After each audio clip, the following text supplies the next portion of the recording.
I'm your host, Not for Possession, Narcissa Deville, and welcome to hell. And now for something a little more fun. A lot of my videos lately have been really heavy, and that really wasn't my intention, so let's talk about something fandom related. Let's talk about the life and lies of Albus Dumbledore. It's been 12 years since the end of the Harry Potter book series and 8 years since the end of the film series. And if anything, the love for Harry Potter has only grown exponentially since then.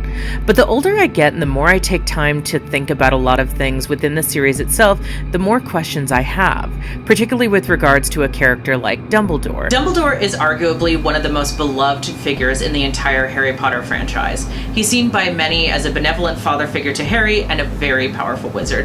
At least the most powerful second, maybe only to Voldemort. He's sort of beloved and feared, and his reputation as a wise old man overshadowed the more sinister aspects of his personality. Whatever else can be said of Albus Dumbledore, it's important to note that this is a man that allowed Harry Potter, the person he knew, to save the wizarding world by dying for it, put a pin in that, to live in an abusive household for questionable reasons. It's my belief, and I'm sure many of yours as well, that it's never a good thing and it's never okay to leave someone in a situation like that, especially when they repeatedly all but beg you to take them out of it. But the excuse used is that somehow Lily's blood protects the Dursleys because she's their estranged sister? Look, I'm not buying that bullshit. First of all, that's not how family actually works, and even if that is how blood magic could work, it doesn't really make sense that the people who potentially could protect their son after death would be Petunia Dursley, a woman who didn't even know of Harry's existence until after her sister died. If anything, Sirius Black was more family to them than Petunia Dursley ever was. Whatever else can be said about the Dursleys, this is a family that time and time again physically, mentally, and emotionally abused Harry. And any attempts to make them seem human are, in the end, for me, unforgivable. The fact that there's a scene in Deathly Hallows where Petunia mentions that Harry didn't just lose a mother and that she lost a sister that night is, to me, kind of laughable. Because after everything she's done, nobody really believes she cares.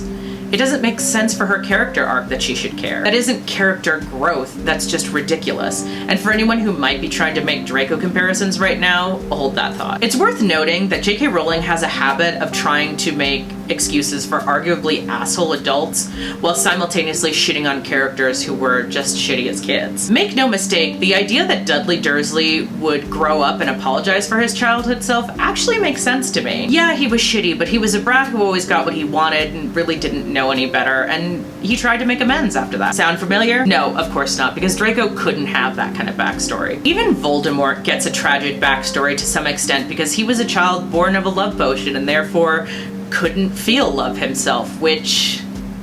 From the outset, Dumbledore is painted as this good guy, but even in Chapter 1 of the very first book, Professor McGonagall questions his choice of leaving Harry with the Dursleys, and she's only witnessed them for one day and determined these are clearly not good people. Dumbledore doesn't really ever explain his reasoning, and all we really know is that he left a note with the Dursleys that was apparently enough to get them to take Harry in. It's never explicitly stated whether or not the Dursleys found him that night or the following morning, or even how much or little they actually took care of him. He obviously knew how to read and write, presumably, and they did get him glasses, but the neglect is pretty palpable throughout the series. Between starvation, basically making him into a slave in a punching bag, locking him in a cupboard under the stairs, and those are just the things we actually know about. I think as younger readers, we kind of overlooked this abuse, but looking back on it, it's bad. Like, child service is bad. I have to imagine somewhere there's an Auror whose duty it was just to confund any of the British equivalent of CPS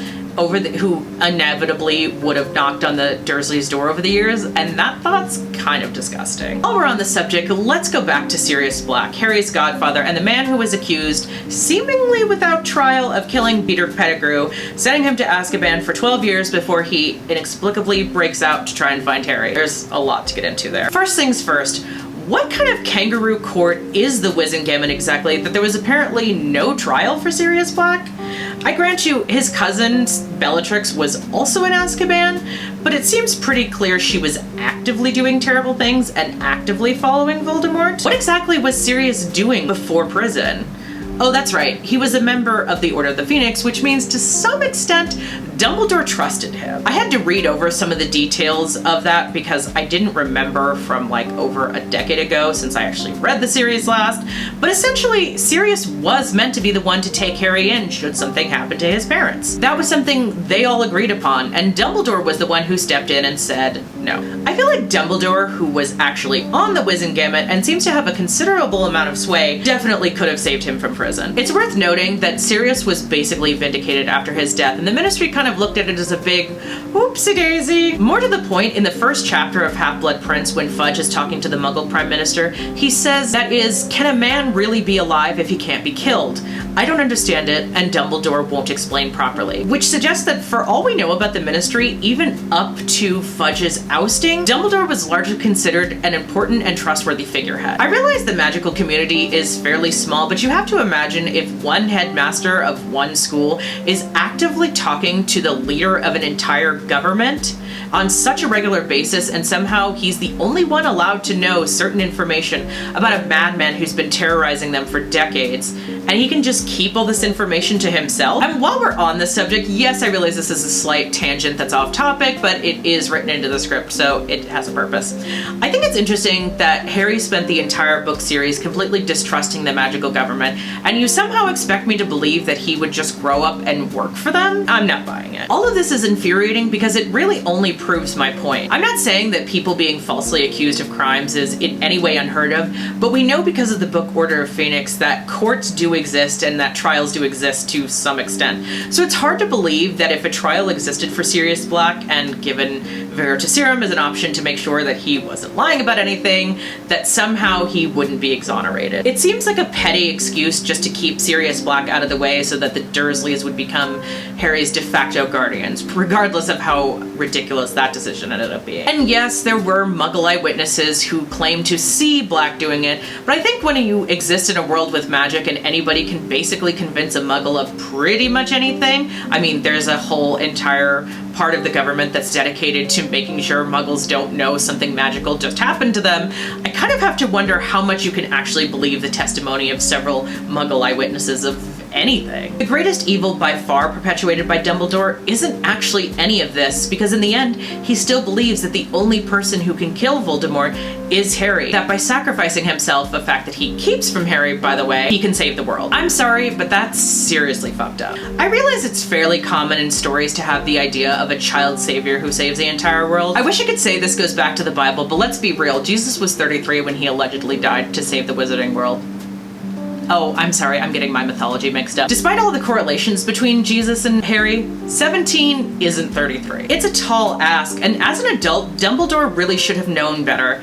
And that's the point of all of this, isn't it? Remember how I made the comparison earlier that the Dursleys didn't deserve any kind of redemption arc, but Draco and Dudley do? It's because Petunia, Vernon, Dumbledore, and yes, even Snape were all adults when they made the decisions that they made. Make no mistake, Draco and Dudley were assholes and were really shitty, but they were often parroting the things that they saw from the adults in their lives. This doesn't excuse the behavior by any means, but it is a factor in why they were the way they were. Whereas the Dursleys, Snape, and Dumbledore were all grown-ass adults. And in the case of Dumbledore, like 100 years old at the time most of this was happening. This is important because young people count on adults to keep them safe in all areas of their life. And let's be honest, almost every adult failed Harry in that regard in some form or another. The Dursleys were meant to protect him from the time he was an infant to the time he was 11, during which time he was made to live like a house elf. Despite their obvious hatred for him, they still tried, inexplicably I might add, to keep him from Hogwarts. Maybe they just missed their maid service. Dumbledore himself was elevated to a father figure by a young boy who never had such a thing, and he used that influence to fashion himself a soldier. Then there's Snape, an old curmudgeon who lost his love and can't see past his own blinding hatred of someone Harry happens to look like in order to treat him like a decent human being. These were all adults, and they all made Harry's life a living hell, almost more than either Dudley or Draco. But perhaps the greatest adult evil in Harry Potter's life is J.K. Rowling herself, because she forgives all of these people time and time again. We never really get to see any part of Harry's post-war life and the healing that he inevitably needed from the years and years of trauma that he went through. In fact, From where book 7 ends to where the play Cursed Child begins, Harry basically goes from a scared child who had to die to save everyone to a bad father who basically married his mother. I don't even have the strength to get into that one. If anything, Fantastic Beasts and Where to Find Them should have been a clear indication, or a better indication, of who Dumbledore was as a person. He fell in love with a madman, and because of a blood pact, which is not a spell I might add, decided that he could not possibly fight this man and sent someone else to do his dirty work for him. And once again, 70 years before the start of Harry Potter,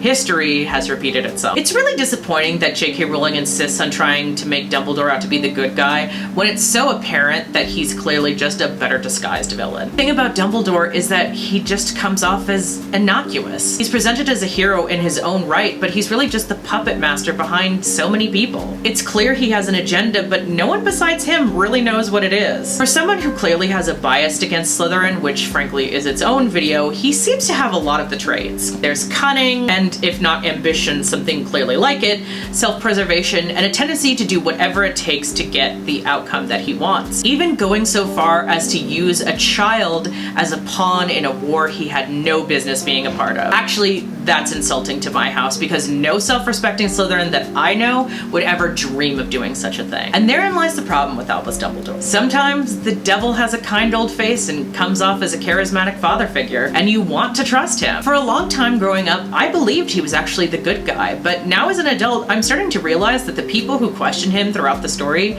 may have had a point. Given all that we know about Miss Rowling now, it's actually kind of telling that Dumbledore is arguably one of her favorite characters, and the character she says inspires her the most. He, like her, is a complicated figure that upon closer inspection is a lot more sinister than advertised. And yes, I realize these are fictional characters, but as a seemingly wise, dubious old man once said, just because it's happening in your head doesn't mean that it's not real. Oh, hell. Thank you so much for watching this video. If you enjoyed this video, please feel free to give it a like, comment down below, and subscribe to my channel. And if you would like more videos like this, donate to my Patreon/Ko-Fi. All of the information will be in the description box below. Bye!